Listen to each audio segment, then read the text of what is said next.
Hello, blade lovers. Aha, big WT Work Tough Gear box, and I'm OG Blade Reviews. Back with you once again. Hey, WT Work Tough Gear. Yeah, been getting a lot of these in. When I say getting them in, Vic Lin, the great and powerful Vic Lin of Work Tough Gear on Taiwan, did not give me this knife, but they are super fast in getting them here from there in about 4 days by DHL. Now, that may be changing, not the speed of shipment, but there may be duties being levied on our end from there. So you may want to look into that before you buy. I'm not making that a reason for hesitation by any means. And you can get these from Knife Center. You can get them from Tactical Elements, a place I've been doing a lot of business with lately. And I believe you can get them from Blade HQ and DLT Trading. The design on this one is by Zeke Manacho, who has designed quite a few of the more radical blades for Work Tough Gear. Let's see what's in the box. There's a little hint for you, and you've already seen the thumbnail. This is going to be a bit different, however, than a stock knife from them. I'm going to talk about that in just a few seconds. But first, I want you to see that you do get a belt hanger in a bag, Work Tough Gear patch, some very nice stuff they give you. This one doesn't have the snuggly for the beer or soda, but it does have, oh yes, actually it does. They give you a lot of stuff, a lot of different things. And let's see, I don't want to spend too much time in this, I know, but there it is, kind of hand warmer for your beverage. Work Tough Gear patch, Work Tough Gear sticker. Got to put one of those on my window.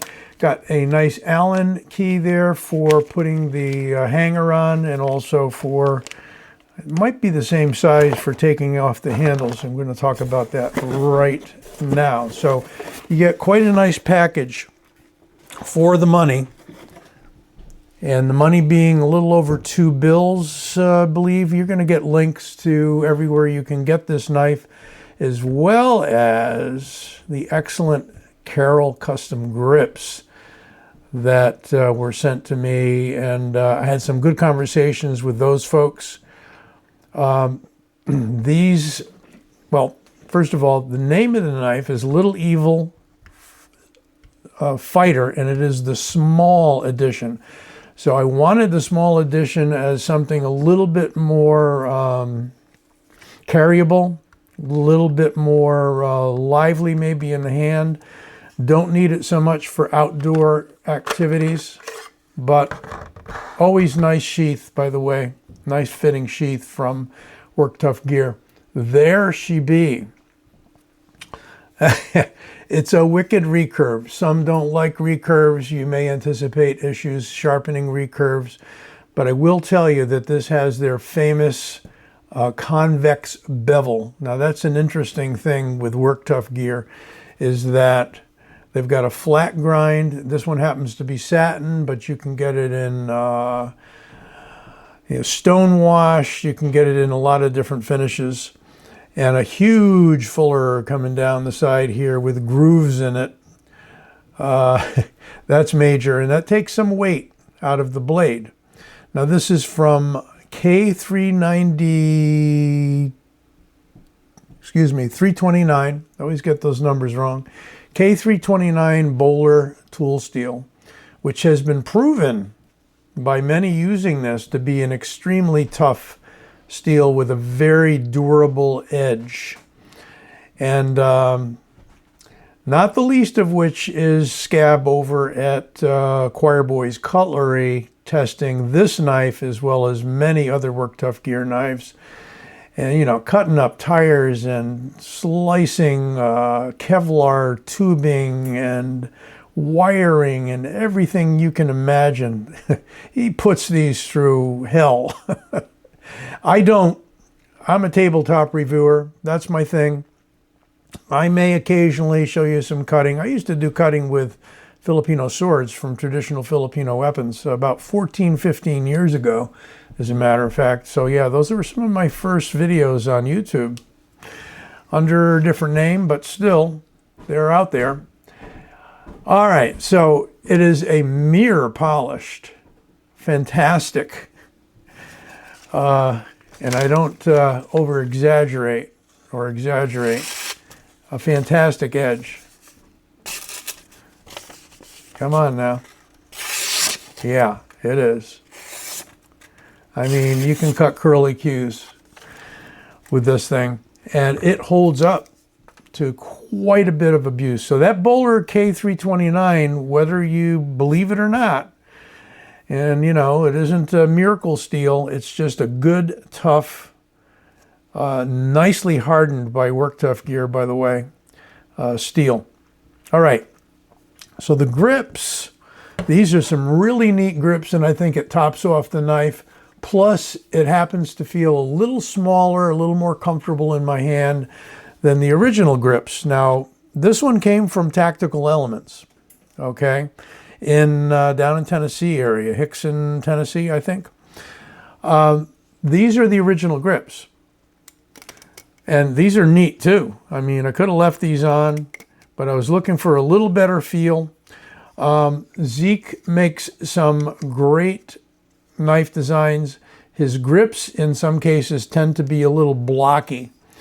So really, and I'm able to show you a little better with the scales off the knife anyway, you can see that, you know, they did round a radius that shoulder, but it's still, you can see here, we're thick in the pommel, thin here where you're going to put it over your finger.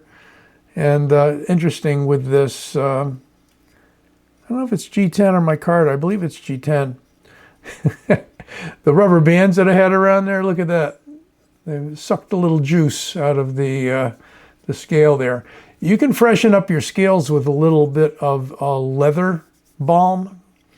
And I use one that I forget the name of, but you know, anything moist like that, waxy moist, you rub it in, wipe it off. It'll liven up your scales. But these are the, not toxic green, but these are the zombie green scales. They're really cool. I mean, I do like the coloration on them, actually better than the coloration here. But look at all that millwork that Carroll Custom Scales does, and the fit is perfect. Now, they warned me that the fit when it comes to Work Tough Gear, because Work Tough Gear puts the handles on and then hand finishes and sands the handles down to the tang of the blade. So when Carroll produces these, he can't always determine that the knife you get isn't somewhat customized to the tang, you know. But in this case, you know, if I look really hard, I can see a little tiny bit here, and those can easily be sanded down. I would recommend taking them off so you can you know, unless you're worried about matching the brush finish here. If you beat the hell out of this thing, you're not going to care. But one thing you can do with the originals too is you can modify those. So depends upon your need to have cosmetic over feel and so on and so forth. But these feel great.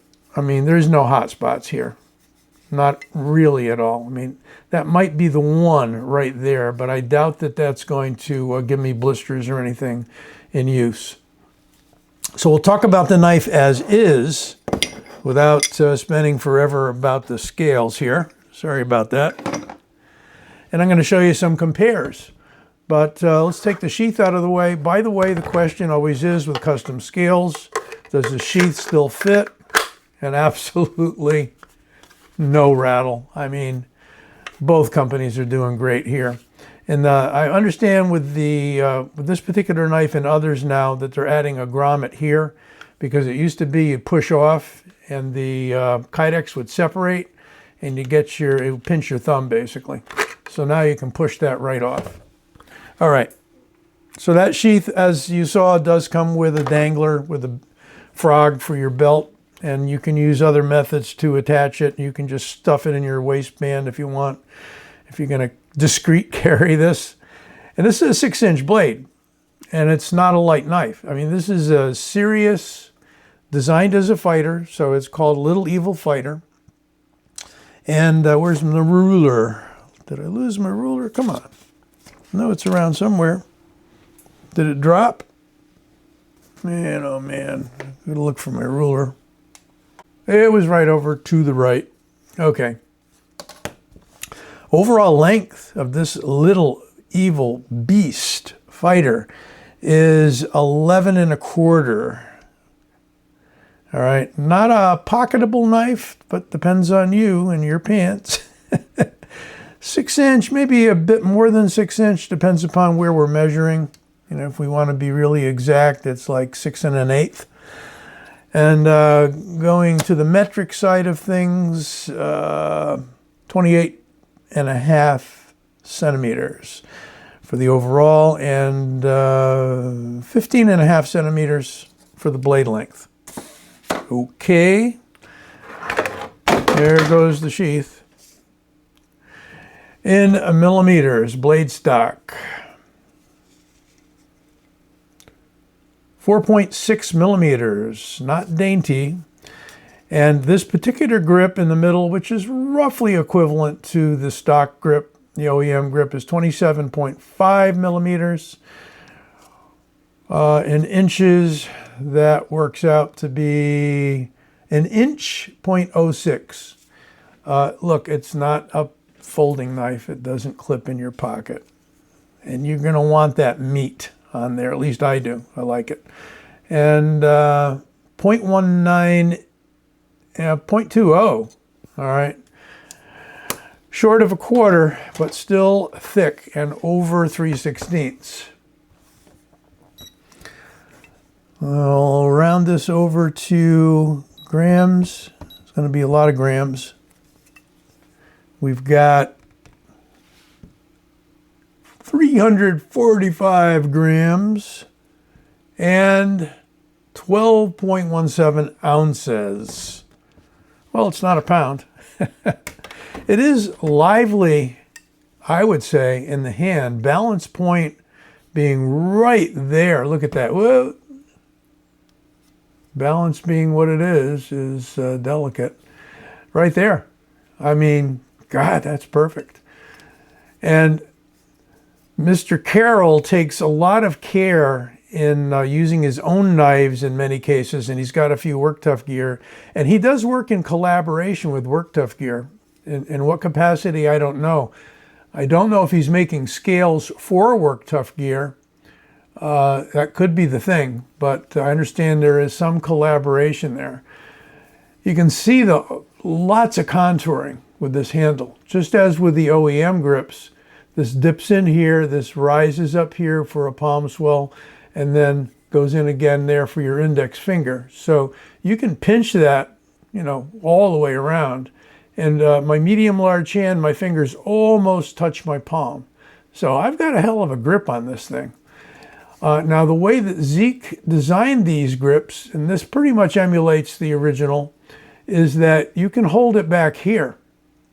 And you still got that semi-bird's beak to hang on to. So you can chop with this guy if you need to. This could be, you know, a woods survival sort of a knife as well. Even though it is designed with that nasty recurve as a fighter and with that interesting, almost Tonto-esque, I don't know if we can really call that a Tonto. I mean, you could if you wanted to, but it's got a rounded belly in the front where they clip this to drop the point, and that is a wicked point. But look at all the meat you got on that darn thing. I mean, it's a piercer. No problem whatsoever. As I said, good balance, Lots of texture here. You're just not gonna, it's not gonna slip out of your hand. And you do have a guard for you guys that don't like the Japanese knives with, you know, just a stick type handle. I mean, you're locked in there. You are locked in. And so there's the forward grip, right? You can put it into a saber grip, really pretty much whatever you want. Okay, so talked about the edge, sharpness, the handle, the Carroll grips, and what do we got for compare? Well, here's one I already reviewed. I always like to bring out one by the same company. Larger, and this is the Elbrus Gen 2. Oh, by the way, this is the Gen 2. These grips fit the Gen 2 Little Evil fighter. Okay, so they made some modifications from the original. Not sure exactly what they all were. And if I didn't point out, look at the nasty pommel on this guy. It isn't, you know, pointed, which, you know, you wonder about the effectiveness, but you could tenderize some meat with that, you know. Reminds me of my my meat hammer, mallet, what have you. This is the Elbrus Gen 2. It's a design by Vic Lynn, the owner of the company, and he always uses, I believe I can say he always uses this grip. And this has got to be the world's most comfortable grip. I forget the name, but there was a knife that Benchmade under Pacific Cutlery made years and years ago that had a handle almost like this. And it was, it had sort of a drop to it like a kukri. It was kind of a kopis design going back to Alexander the Great's army.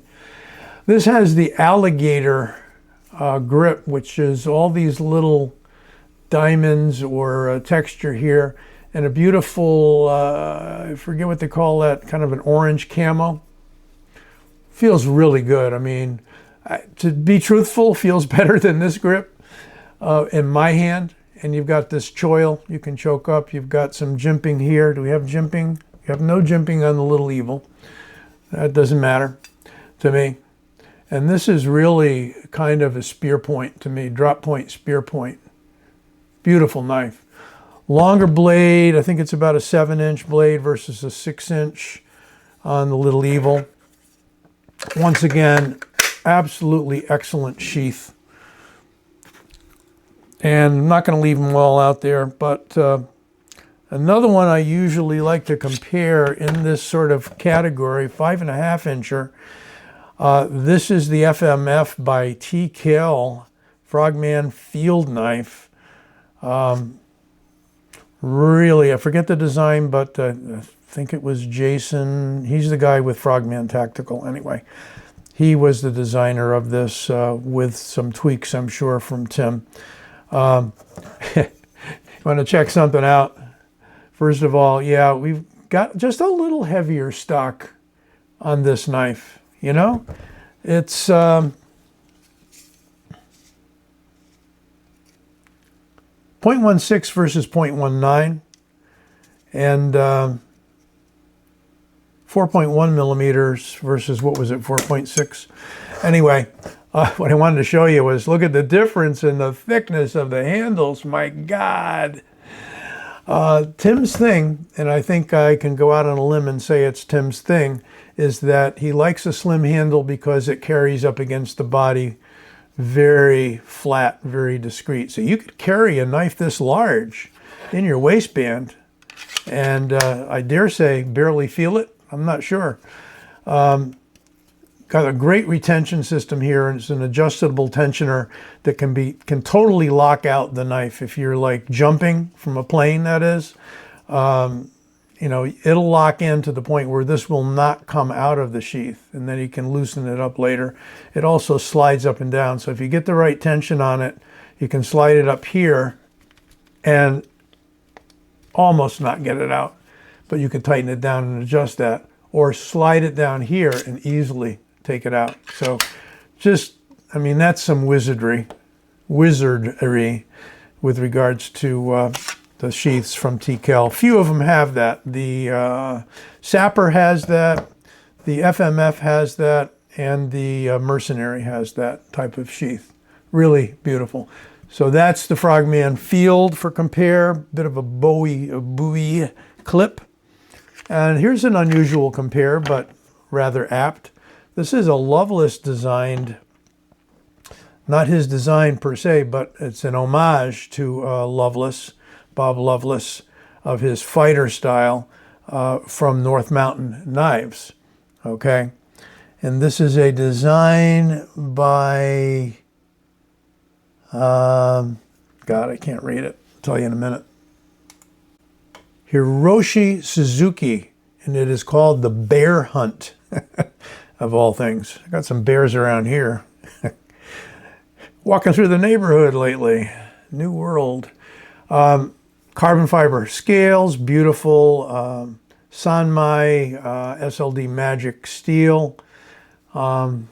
Unfortunately, you know, if you want to keep these pristine with this beautiful satin finish on it, don't put them in a Kydex sheath. No matter how clean the Kydex sheaths are, you're going to get some scrapes and scratches over time. Some wear marks, but that's cool. Great fighter, much more lightweight than the Little Evil by far. This is a honkin' heavy-duty knife. Well, this is, I would say, more of a medium weight, but still not dainty in the steel. Look at that. Heavier steel stock with a tapered tang. Now that's class. Anyway, as I said, won't keep these out on the table, and I don't have any more for compare. That'll be it for today. I could go on endlessly with fixed blade compares. Got to be careful not to get carried away, but I'm just telling you, when you grab onto this thing, it's like you feel this like a ball in your hand. So it is a design that does play out the way that Zeke wanted it to. Maybe not for everybody. And you may actually like the factory grips better than these Carroll grips. But check out Carroll grips. I'm going to send you I'll give you the link to Carroll grips. He makes them for a lot of knives. He makes them for Vastid, the Mink series. He makes them for, what does he make them for? Tops. He makes a lot of work tough gear scales. So this might be something you're interested in. Like I said, I'll make sure you've got multiple links, not only to the company themselves, Work Tough Gear in Taiwan, but also Taiwan is not China, by the way. That used to be called Nationalist China. They are Free China, Democratic China, whatever you want to refer to them as. So unfortunately, they, along with a number of other countries, are getting hit with tariffs right about now. That may change by the time you see this video. Who knows? Could change every week, right? But the Carroll grips are something to look at, and they are made in the U.S. Okay, that's it for now. Look for my logo, click on it to subscribe, and be well, be safe, take care.